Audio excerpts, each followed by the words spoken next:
What is up, blockchain gang? This is Danny Draghi with a guide on how to print gold in Ni no Kuni Crossroads. Now I know many of these tips will be for free players who realize partway through the game how important gold is and how hard it is for them to obtain compared to typical games where the all-purpose currency is abundant and everyone only cares about the premium currency. However, there will be a few tips for the spenders in here as well. But let's be honest, if you are having trouble, no bit of advice is going to be as valuable as your trump card. And even if they are somehow able to penetrate the defenses of your maxed out Visa card, we can always pull out the black card and hunt some whales. Call me Ishmael. But we're not going to do that today in this video, so let's just put those away before somebody gets hurt and let's get to work.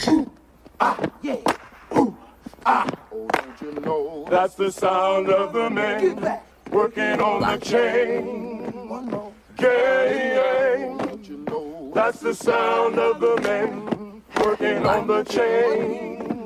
Gang. And you even said, ooh, Now, to start off, we're going to need some biscuits. You can get these from random chests in the open world, events, in the exchange for gold. Hey, it's going to take some money to make some money. Next, we're going to hunt some brighter flies. By vigorously rubbing them together for a few seconds, they will spontaneously combust into free radical cuteness particles that will reassemble themselves into a random familiar. You can then offer them a snack, which is always a biscuit for the 1-star and most common familiars. If they accept your snack, you can enslave them and force them to work on your plantation, the mines, or fight your battles for you against other cute and innocent enslaved familiars. That's precious. If they try to resist your Thanksgiving dinner, you can always try again, but you only have a limited amount of time before they escape with their freedom. Next, we're going to sacrifice our new familiar to the blood god of power to make our main familiar more woke. Regardless of if it succeeds or if they hit the snooze button, you will advance a very important achievement that is our goose that laid the golden egg. I know the achievements start out giving much less gold, which is why we want to start out awakening 1-star familiars at the lowest level of awakening because the cost in gold increases as they go up. But once you do this for a while, it will even make up for the cost of awakening your most powerful familiars. Or you can keep repeating this trick on low familiars for extra gold income and a chance to get a cool title. This will even grant you some extra power as you reach new levels of awakening for each unique familiar. Now, these tips may not be as profitable or they may be more obvious than the first trick, but when combined, they make up a large amount of extra gold income each day. I'm just letting you know. To max out your gold generation from grinding, here are a few tips. You want to make sure you only farm monsters that are within 8 levels of your own. If you are grinding soul stones of lower level monsters, it's best to do it with a lower level alt, so at least they are progressing and you are getting the maximum amount of gold possible. At level 45, with 230,000 power, I tested monsters at various levels and in various party sizes. While this may not be true in all cases, in all tests that I performed, I earned more gold and experience while solo despite the increase in gold and drops from being in a party. I didn't do a long enough test to compare drops, but if you are after gold, a solo party is probably best. Try to find groups of melee only monsters if possible, as ranged monsters will be harder for most classes to hit consistently. Having your back in a corner or against the wall is usually the best position to hit the majority of monsters with your basic attacks. While it's possible to pull 2 or 3 groups of lower level monsters consistently out in the open, it has been better for me to farm high level monsters such as level 46 or 48 in a single group while standing in the corner. You will also want to make sure you select your familiar that is going to be the most effective with basic attacks against that enemy type. This one simple tip that I learned from the internet will save you some gold, but more importantly the items to level up your gear and familiars. Select the highest level upgrade material you have, and if it is enough to max out the item, it will only allow you to spend the correct amount. Pretend that this is going to be level 30, and normally all of this extra experience would get wasted. If I redo it and subtract 1 from the higher material, I could then go down to the lower material, and if it was say 2-star, I would subtract 1 again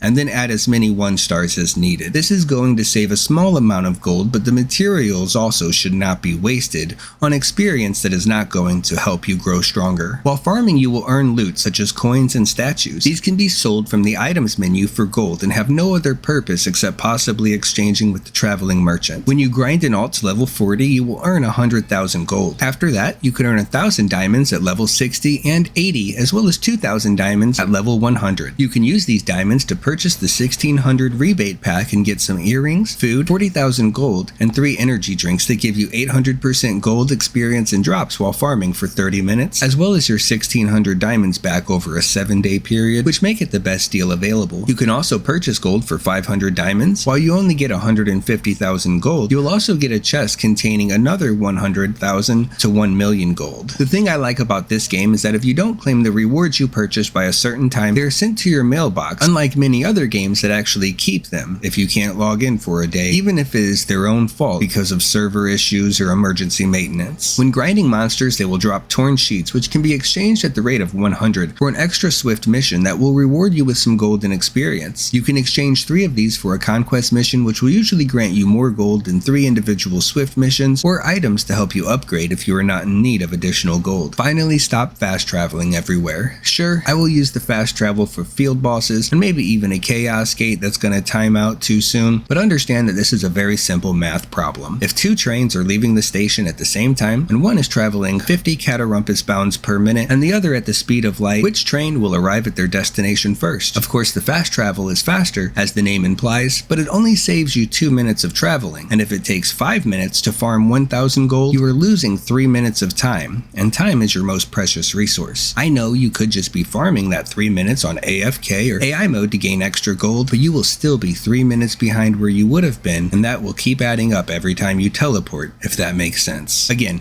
fast traveling are for people who spend money on this game, and everybody else should probably hoof it 99% of the time, unless they are teleporting back to Evermore. This is how I also find my treasure chests, vistas, and brighter flies. Those are all the tips I have on gold generation. Do you have any tips? If so, don't be stingy and share them down in the comments. Also, don't forget to like and subscribe so we can do this again sometime. I wasn't prepared for that.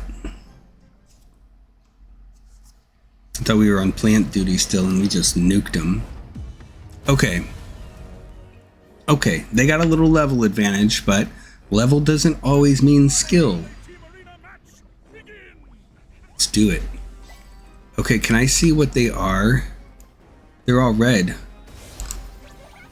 Stun you, nuke you, you're dead.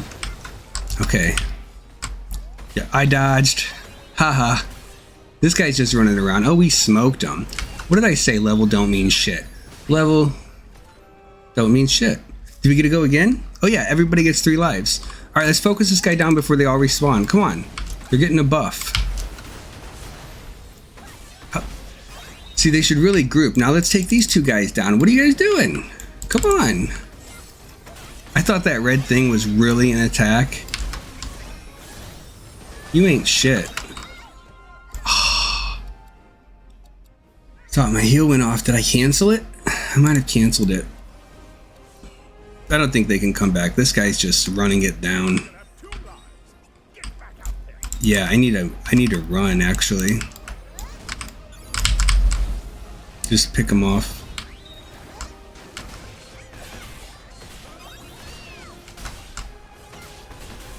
Come on, finish him.